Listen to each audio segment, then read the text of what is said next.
The Dubai chocolate bar started off as a pregnancy craving.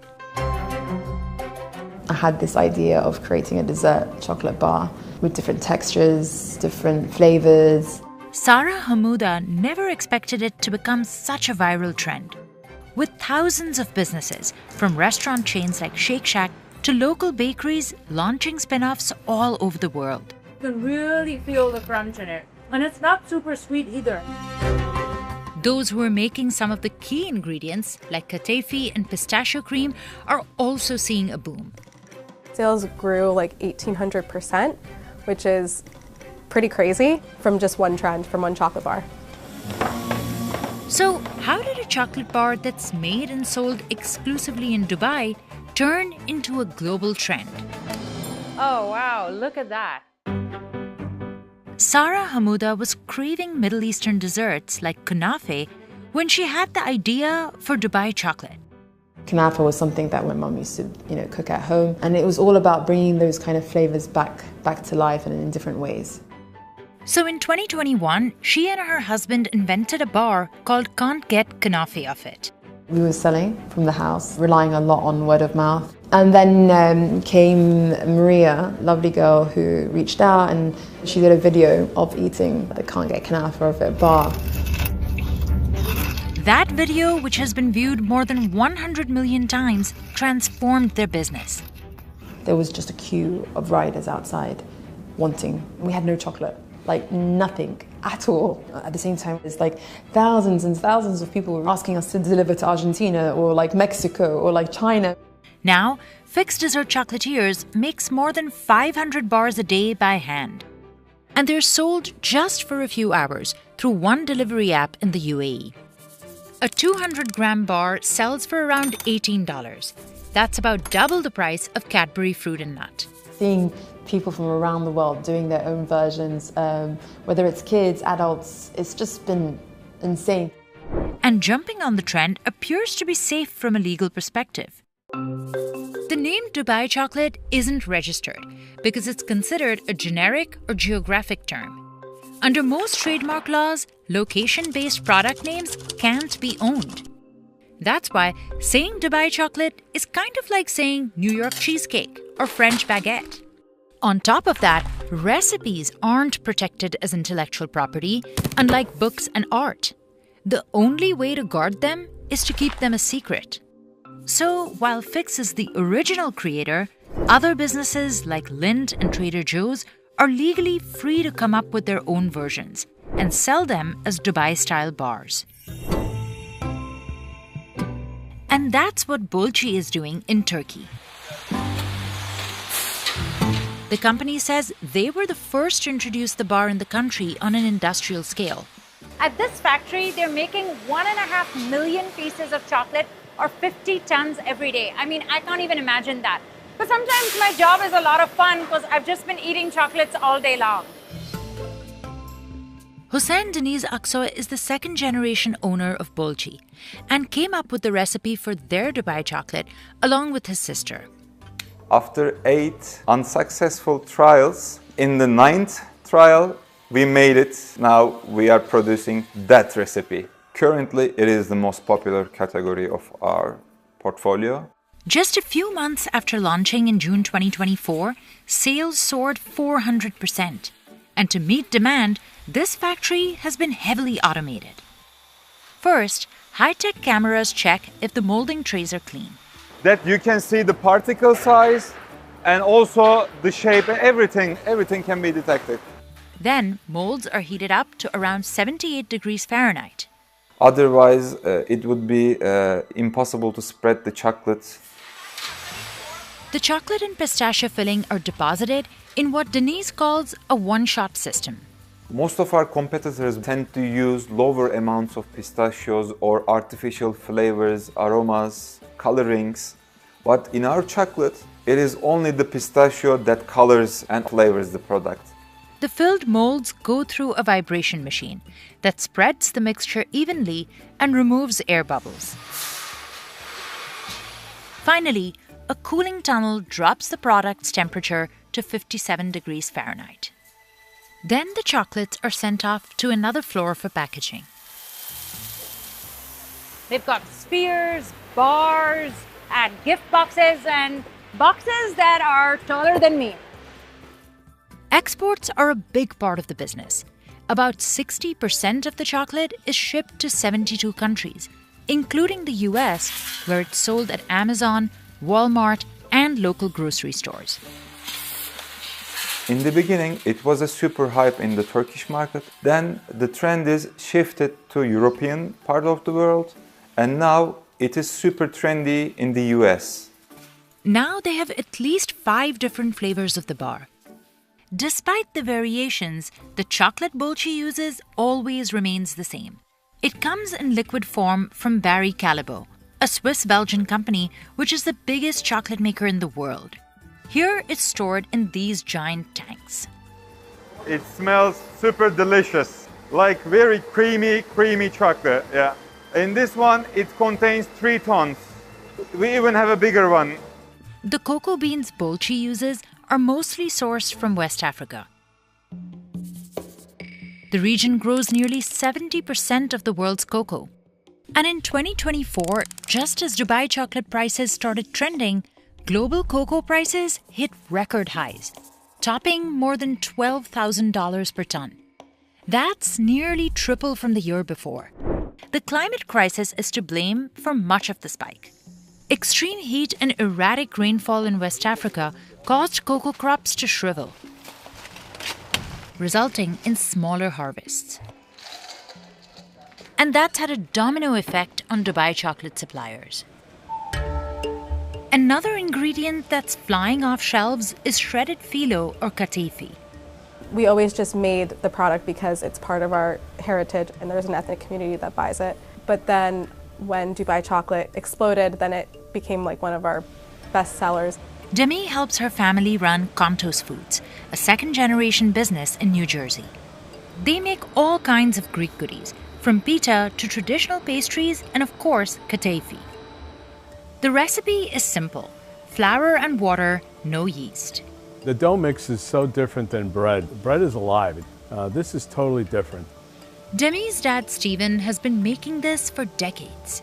I do remember as a youngster, 10 and 12 years old, growing up in my dad's business, that there was just a hot plate and he would spin it with a pedal on the floor and it would drip and it would just spin around. The batter is filtered and drops onto a plate about 20 feet in diameter that's heated to 400 degrees Fahrenheit. The dough gets squeezed out in continuous long strands. It's like hair, like a wig. The business initially had just one of these katifi production lines, but they built another to keep up with the new demand. Each runs 24/7 and makes 250 pounds of batter an hour. We make raw katifi dough, and then we also make chocolate katifi, which is just made with cocoa powder, and we also make a toasted katifi, which is more brown in color, and that is typically used in these Dubai chocolate recipes. Both Stephen and Demi prefer raw katifi. You can wrap it with shrimp, you can wrap it around your favorite things, you can toast it, you can crumble it, you can do whatever you want with it. And food experts say cultural curiosity about products like katifi has also contributed to Dubai chocolate's success. We're seeing consumers are increasingly seeking out international flavors. And so in a really affordable, accessible way, Dubai Chocolate Bar let them kind of experience a little bit more of this global flavor.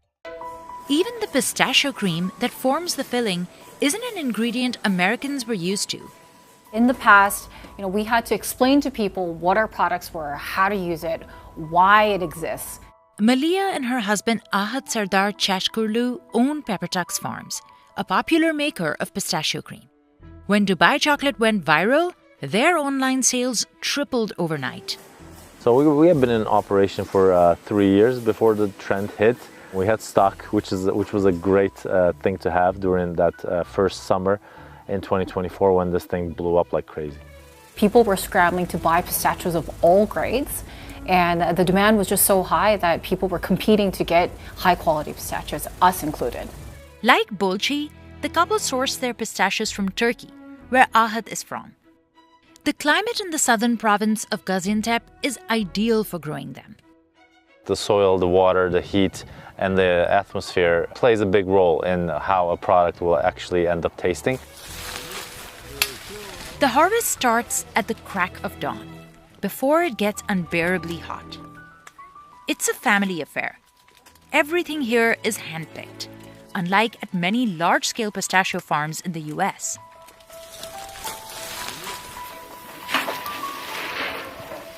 But the supply isn't always steady, because pistachios are naturally alternative bearing, which means one season may result in an ample crop, while the next could be much smaller.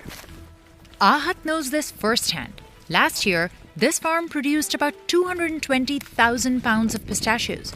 But this year, the yield was just 33,000 pounds, made worse by extreme weather.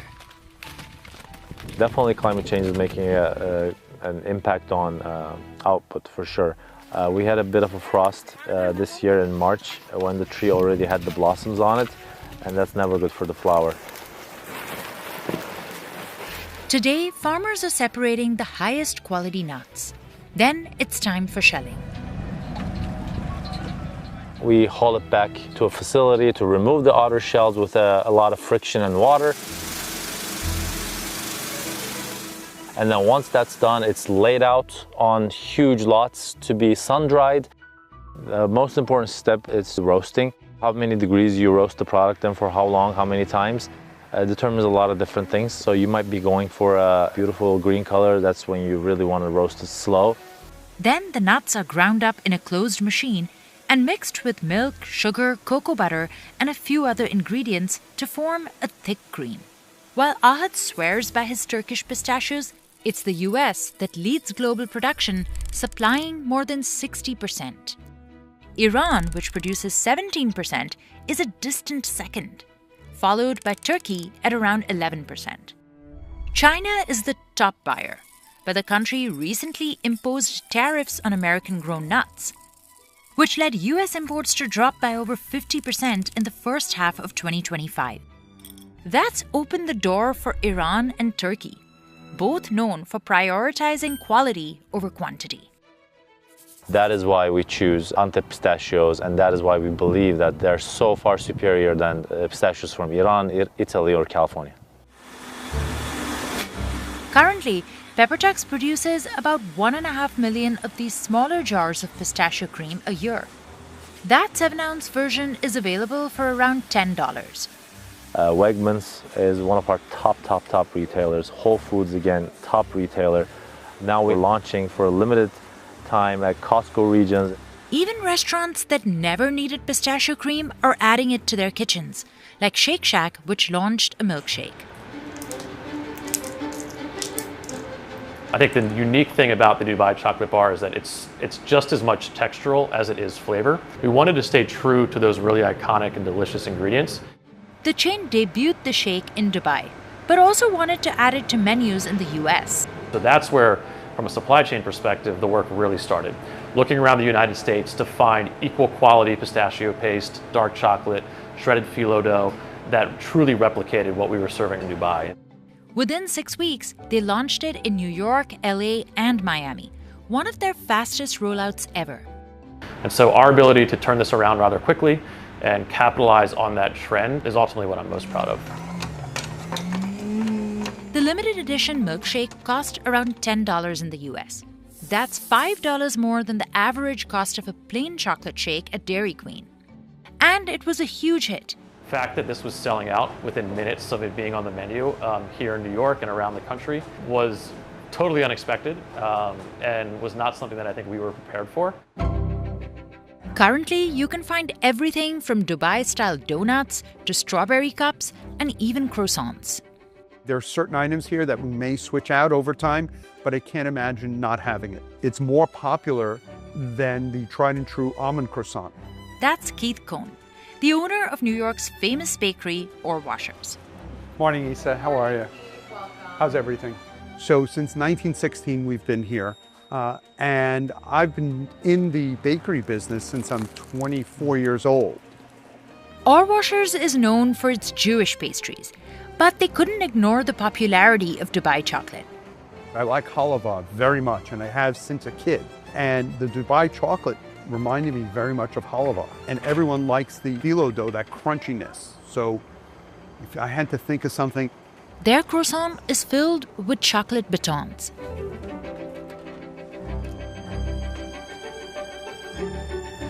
Then bakers add pistachio cream. The one Ore Washers uses is actually from pepper tufts. So you have the American pistachios that are grown out in California, but if you ever had the Iranian pistachios or Turkish, they're different. Next, it's mixed with toasted katafi. It's a good workout. See how it's like becoming one here? Croissants are not an easy product to make consistently, and it's really, it's a little bit of an art. The tops are drizzled with chocolate and sold for $6.50 each. A lot of times social media promotes things that aren't that good. In this case, this is delicious. It's always going to work. I think it's going to be a staple. I've seen this made from start to finish and it's nearly lunchtime, so I think I can justify eating this now. After we filmed, the bakery offered this batch free to customers. It looks incredible. Incredible. Here's one for you. Okay, cheers. Enjoy the cheers. Oh my God. I thought it was amazing. Me and the baby boy approved, so no, it's really good. I love pistachio and everything too, so it's a nice drink. Since 2024, TikTok views with the hashtag Dubai Chocolate Bar have increased by over 500%, peaking in March 2025. Now, some influencers have even started making the chocolate as their side hustle, like Vanessa Liang in Saskatoon, Canada, who has 37,000 followers. By day, Vanessa is an oncology pharmacist, but at night, she designs and makes each of these by hand. Because the Dubai chocolate bar was such an, elegant, elaborate thing, I wanted to make it into essentially the most big deal chocolate bar I could. So I thought, okay, what are the colors? What are the inspirations? I want there to be gold. I want there to be green. I want it to be really luxurious, hand painted, a marble look on it. At first, Vanessa transformed her garage into a makeshift chocolate factory. Now she makes these in her own custom-built kitchen. I did a turmeric infusion for the toasting of the katafi, which was really nice. And then that pistachio broceliande brought in that extra crunch, which was just delicious. And then instead of just the pistachio cream, I also incorporated some gold chocolate into the ganache. So I made it into like a gold chocolate turmeric katafi combination. And it was so delicious. Vanessa sells her premium Taste of Dubai creations for as much as $125 each. And these bars are also Instagrammable like most Dubai chocolate products. It's visually distinctive. Videos have, textures and fillings. Got kind of like that creamy inside, but like a hard exterior. And that's, perfect for your ASMRs. Ah! There's all those sounds that consumers just love to hear. And like the original, Vanessa's bars aren't available all the time. Exclusiveness is always just like a really good way to add to that level of premiumness because you're one of the more select people who got a hold of their product. But most chocolatiers do ramp up production for the holidays as sales tend to soar. Dubai chocolate is basically a seasonal item for us. When it comes to making, for example, a pecan pie or apple pie or, pumpkin pie, these are all seasonal. New York Bakery and Desserts is located in the heart of Times Square. But the family that owns it is, you guessed it, Turkish and gets most of their ingredients from there. Pistachio comes from Turkey, chocolate comes from Turkey, kadayıf comes from Brooklyn. There's a retired old military Turkish guy who we get it from. Their larger bar costs nearly $20, and during the holidays, they sell about 2,000 a day. Most of those sales are driven by foot traffic, but in the summer, they rely on online orders. It gets a little complicated to ship it because it's like 100 degrees outside, it will start melting. We have dry ice that we use, and then we have the temperature-proof packaging that we use, but once it's like 110 degrees, it wouldn't last more than like a day in that. But they plan on selling the chocolate for as long as the trend lasts. When people stop reacting, I think we will, slow down the numbers a little bit. Back in Dubai, Fix has been launching pop-ups in malls and places like Dubai Airport, where they sold more than 1.2 million bars in April 2025 alone. There isn't a word to even explain how I feel sometimes, but yeah, the pinch me moment is still happening. And they still haven't forgotten their roots. When I go to, like, you know, any event, etc., I'm actually trying to buy something from local brands or homegrown brands that have just started, because I remember being in that position, and that feeling of someone buying something from us was amazing. The company now sells at least 10 different kinds of bars. For us, honestly, it's flattering. It's good to see whether big or small brands have tried to make their own take of our Dubai chocolate. That is my favorite part.